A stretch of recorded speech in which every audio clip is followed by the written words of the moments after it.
रडतो? का रडतोय?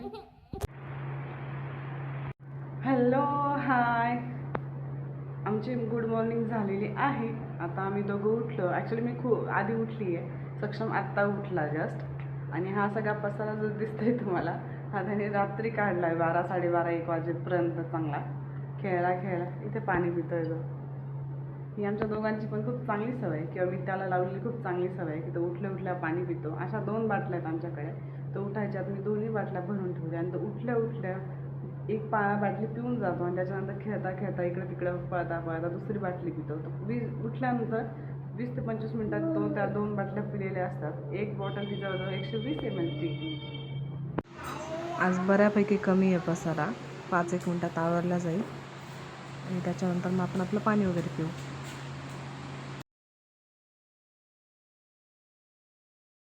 तर फायनली सक्षम मांडीतून उतरून खाली खेळायला गेला आहे.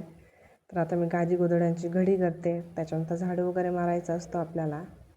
आणि इथे मी बऱ्यापैकी शांत असते. म्हणजे इथे मी देवाचे गाणे वगैरे लावते, मंत्र वगैरे चालू असतात. मी स्वामींना खूप मानते. तर सकाळी मोस्ट ऑफ द टाईम तारक मंत्रच चालू असतो, नाही तर हनुमान चालीसा चालू असते. आणि हे जवळजवळ 10 वाजेपर्यंत चालतं सगळं. माझा स्वयंपाक, घरकाम, बाकीच्या गोष्टी, सक्षमचं जेवण, या सगळ्या गोष्टी होत नाही तोपर्यंत मंत्र वगैरे चालू असतात. आणि त्याच्यानंतर मग 10 वाजेनंतर मी माझं काम आवरायला घेते, काम करायला घेते. 10 वाजेपर्यंत पण माझं सगळं घरकाम वगैरे आवरलेलं असतं. 10 वाजेनंतर मी माझं काम चालू करते काउन्सिलिंगचं. आणि ते जवळजवळ मी 7-7:30पर्यंत असते, तेच करत असते काउन्सिलिंग. आणि त्याच्यानंतर मग स्वयंपाक आमचा 2च लोकांचा काही इतका नसतो, तर तो पण खूप लवकर होऊन जातो. इथे माझ्या गादी गोधड्यांची घडी झालेली आहे. ही सक्षमची ॲक्टिव्हिटी पेपर ग्लासची. आणि बऱ्यापैकी खेळतो तो इथे. तो फोन नाही बघत, टी व्ही नाही बघत. तर त्याच्यामुळे असं काही ना काही त्याला बनवून द्यावं लागतं, की जेणेकरून तो थोडा तरी बिझी राहील. कारण मी स्वतः टी व्ही नाही बघत, तर त्याच्यामुळे त्यालाही सवय नाही आहे. त्यामुळे आम्ही दोघंही टी व्ही बघत नाही. ही त्याची आवडीची गोधडी आहे. ही जर मी त्या सेम गोधडी जिथे मी बाकीच्या तर ठेवली, तर 100 वेळेस दिवसातून काढून टाकतो. त्याच्यामुळे मी हिला घडी करून बाल्कनीत ठेवते. तो 100 वेळेस काढतो, 100 वेळेस त्याच्यावर झोपतो. तर म्हणून ही गोधडी एकटी गोधडी जी तिला मी बाहेर ठेवणार आहे आता.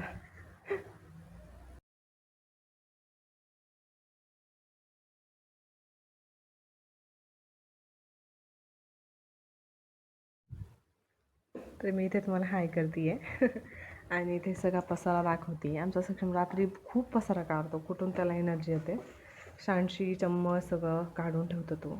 इथे आम्ही रात्री ताक वगैरे आणलं होतं, पिलं होतं, त्याचे ग्लासेस वगैरे आहे. आणि असं माझं छोटंसं घर, माझा छोटासा संसार आहे. थोडेसे भांडे, थोडेसे कपडे, वापरण्यापुरती सगळ्या गोष्टी आहेत. फर्निचर नाही, काही नाही. पण मी खरंच खूप खुश आहे, खूप समाधानी आहे.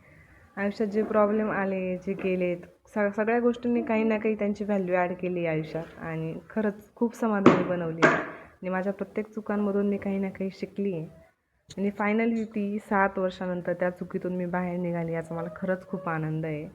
की मला माझ्या मुलासाठी तरी काही का होईना माझ्या परीने करता येईल, त्याला चांगली परवरिश देता येईल, त्याला चांगलं वातावरण देता येईल, एवढीच माझी इच्छा होती. आणि फायनली ते होत आहे.